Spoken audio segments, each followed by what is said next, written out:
মানবতার সেবায় গুল মোহাম্মদ সরকার বাড়ি সংগঠন দড়িভেলা নগরে শীত বস্ত্র বিতরণ। বাঞ্ছারামপুর ব্রাহ্মণবাড়িয়া প্রতিনিধি।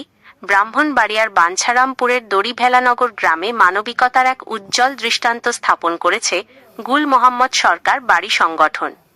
সংগঠনের পক্ষ থেকে দ্বিতীয় দফায় স্থানীয় অসহায় ও শীতার্ত মানুষের মাঝে শীতবস্ত্র বিতরণ করা হয়েছে।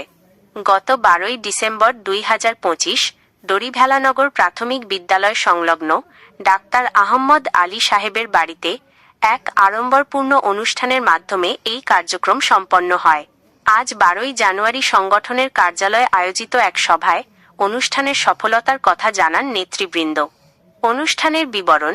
অনুষ্ঠানের শুরুতে বিশেষ মিলাদ কিয়াম ও মোনাজাত পরিচালনা করেন হাফেজ মাওলানা মনির হোসেন আল কাদ্দেরি। তিনি সংগঠনের সমৃদ্ধি ও এলাকার মানুষের সার্বিক কল্যাণ কামনা করে দোয়া করেন। উপস্থিত অতিথিবৃন্দ। অনুষ্ঠানে প্রধান পরামর্শক হিসেবে উপস্থিত ছিলেন সংগঠনের উপদেষ্টা জনাব মুজিবুর রহমান। এছাড়াও উপস্থিত ছিলেন ডাক্তার আহম্মদ আলী, মোহাম্মদ আউয়াল, আলী আকবর, মোহাম্মদ ফুল মিয়া, মোহাম্মদ মানিক এবং বিশিষ্ট সমাজসেবক মোহাম্মদ মোমিন।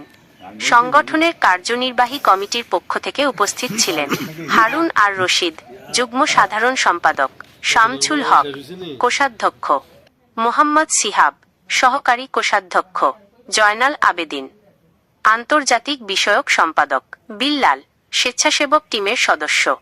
ভবিষ্যৎ পরিকল্পনা।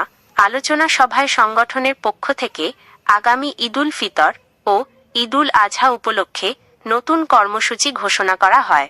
বক্তারা জানান, শীতবস্ত্রের পর আগামী ঈদে গ্রামের দরিদ্র ও দুস্থ পরিবারগুলোর মাঝে খাদ্য সামগ্রী ও ঈদ উপহার পৌঁছে দেওয়া হবে।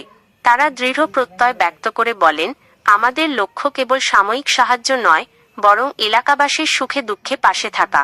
পরিশেষে এলাকার বিত্তবানদের প্রতি দরিদ্রদের সেবায় এগিয়ে আসার আহ্বান জানিয়ে মোটামুটি ভাবে নতুন ফলাফল যে হয়েছে, এই ফলাফল বাড়ি বংশ চিনে না, এই হিসাবে আমি সোরাব কোষাধ্যক্ষ, মানে আমরা দুজন বাড়ি বাড়ি যাইয়া 6 মাস আগের থেকে আমরা এই শিক্ষা নিক, যে কোনো শিক্ষা নিক, সে কর্মের শিক্ষা নিক কিংবা সে লেখাপড়া শিক্ষা নেই, মানে সব শিক্ষার দরকার। এখন মানে